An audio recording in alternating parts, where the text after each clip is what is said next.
A lot of our peers are perhaps starting a job in their 20s and they're starting their 401ks or retirement savings, but we are losing that whole decade of compounding growth because we're starting in our 30s. So we have a later start, and then we have a lot of things going on at the time that we're starting our jobs. And then we also have underneath it all that debt that we have from our medical school. We're not getting any of the benefits of business owners or investors. And we realize we don't have the retirement savings we need.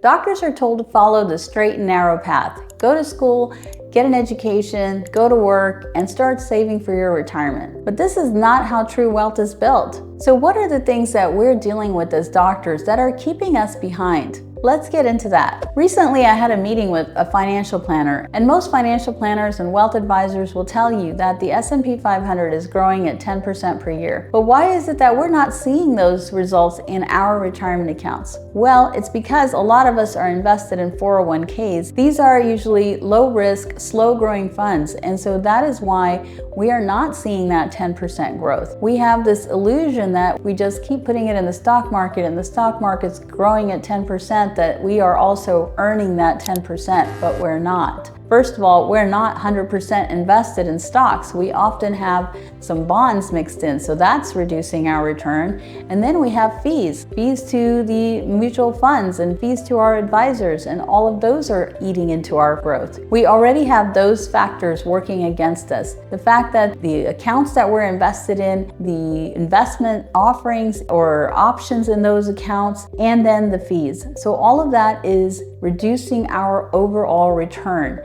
And most of us are probably earning around 5% in our 401ks. So obviously that is not going to cut it. But that aside, let's get into what is happening in the doctor lifestyle that causes us to get behind. Well, first of all, we're going to medical school and residency, and we're taking on debt. So that's number one. We're starting off with a negative net worth, a negative balance. And then right as we get out into the real world and we are working, we are starting our life. Most of us are in our 30s, and a lot of us at that time are getting married or starting a family. Oftentimes we're relocating. Maybe we need to get a car. We have all these expenses on top of that net worth. And some of these are legitimate expenses. They're not all about rewarding ourselves. Perhaps we have a little bit of that, but a lot of it is just simply life expenses happening at that time in our life. And then you've got to look at the fact that we are losing that decade of growth. A lot of our peers are perhaps starting a job in their 20s and they're starting their 401ks or retirement savings, but we are losing that whole decade of compounding growth because we're starting in our 30s. So we have a later start, and then we have a lot of things going on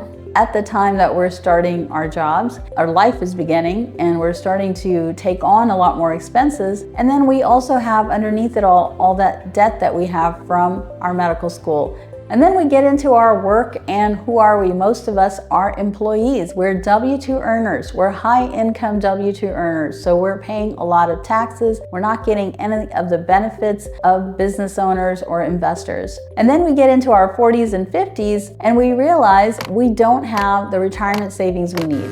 And the other thing we've got to keep in mind is inflation. Inflation is rising at 3% per year. That means the purchasing power of our money is declining. So not only are we not growing our money is losing value. And then at the end, when we are withdrawing that money from our lovely 401ks, we are going to pay taxes. So that is another hit. After all of this work, we already started late, we started with a negative balance, and then we've got a lot of other life expenses happening just as we're getting out. And then we are W-2 earners paying higher taxes. And then we've got to think about inflation and the slow rate of growth in these funds. And then we've got to pay taxes. So there's a lot going on there. And I feel like that's something that we don't really appreciate fully. And I think even a lot of financial planners really don't appreciate all these things that are happening together to create the crisis that we're seeing. That's why I really believe in alternative investments. I know they're not probably for everyone, and certainly you shouldn't put all your eggs in any one basket.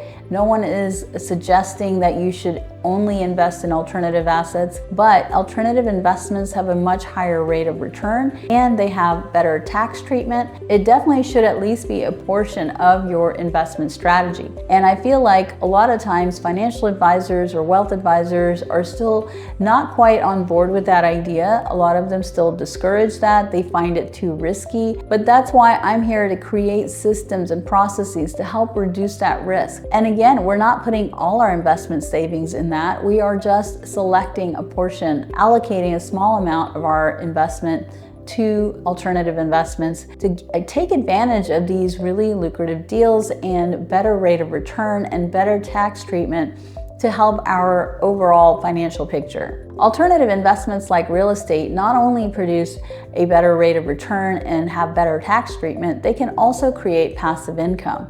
And that's another huge help when physicians are getting older and they're getting burned out. Having another side income stream is really helpful. And that's why I think people should consider alternative investments as a foundational strategy to their entire financial picture. So although the traditional work hard and save for retirement sounds good in theory, it's not a workable plan. And we've got to start thinking outside the box and taking advantage of all the variety of investments out there. There's no reason for us to be afraid and us to be stuck on the sidelines while everyone else is taking advantage of these amazing strategies. We doctors can also learn and grow and take advantage of these amazing investment opportunities if we just do it the right way. The key is to learn and to vet sponsors carefully and vet the deals carefully. And we have to learn how to do that, and we have to build systems in order to do that. And that's what the Dr. Investor and the Dr. Investor Club is all about. It's about pooling our resources and collectively vetting these deals and sponsors so that we have access to the best deals and best operators. So that when you do choose to allocate any investment dollars to an alternative investment, you know that you are choosing the best options out there. So if you don't want to get to your 50s and realize that you are not going to be able to retire, it's time to start building a smarter investment strategy. And it's time for doctors to become doctor investors.